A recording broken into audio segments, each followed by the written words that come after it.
My name's Taylor Nations, and I am the Regulatory Compliance Director for ECOS here in Lacey, Washington.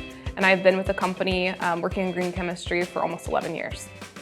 I'm regulatory compliance, so that means I handle compliance with the regulations that touch our products.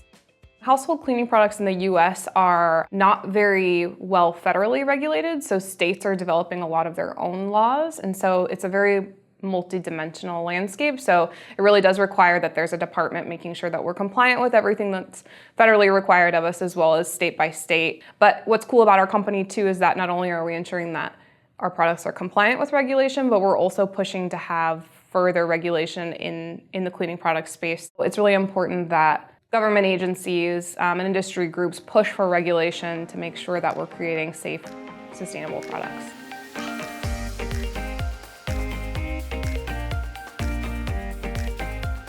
Previously, we had been preserving our dish soap with a petroleum-derived synthetic preservative, which was approved by the EPA and the Safer Choice program and was the safest in its class up to that point.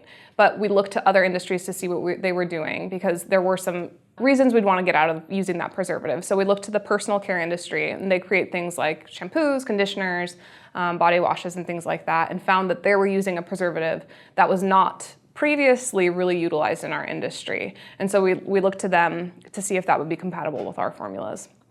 Turns out it was. It had great efficacy. It was much more sustainable and safe ingredient. And so we actually had to petition the EPA to allow that ingredient into Safer Choice certified formulas because they weren't there yet.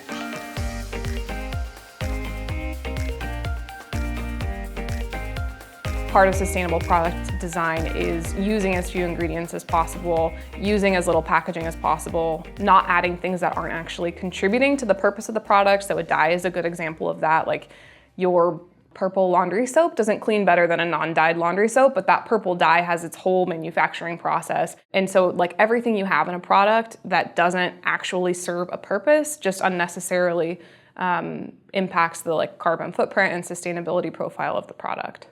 We really focus on not only creating a very sustainable finished product, but also creating that product in a very sustainable way. All of our facilities are LEED certified. We also manufacture products that are carbon neutral, water neutral, and our facilities are zero platinum waste certified. So that means that over 95% of the waste generated at our facilities is diverted from landfill.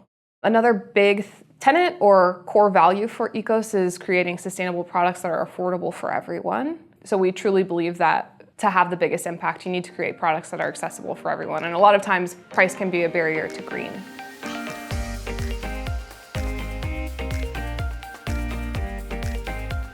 A great way for students to start learning about the cleaning products in their homes and in their classrooms is really just to start reading the bottle. Students can look at the back label and start to learn about the ingredients, and then also look to third-party sources. ECOS chooses to certify the products because greenwashing is a real thing. So a lot of companies are out there just saying that their product is green, but they don't have anything to back that up. So it's really just somebody's opinion. So we choose to primarily partner with the EPA Safer Choice program, so you know that the US EPA is saying, yes, this product is green, yes, this product is safe, yes, this product is sustainable. That program also has an efficacy component, and so you have to show that the product also works well in order to get the certification.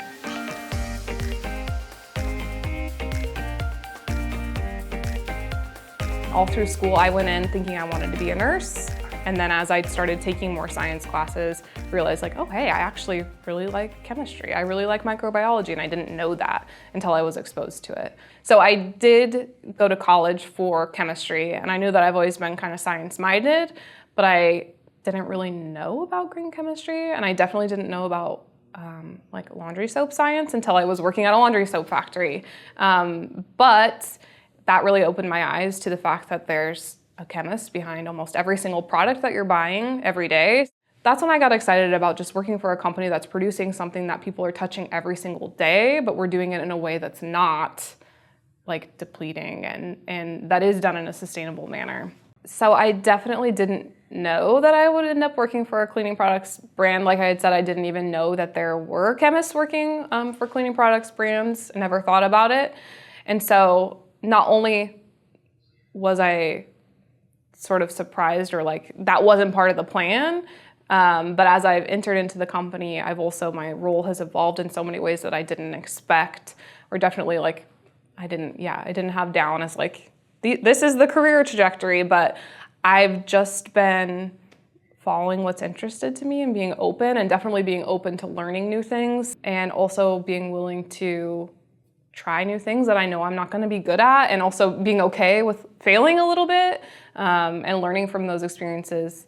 But it's really fun. It's fun to touch different pieces of the business. It's fun to work with cool people who are doing cool stuff in a sustainable way.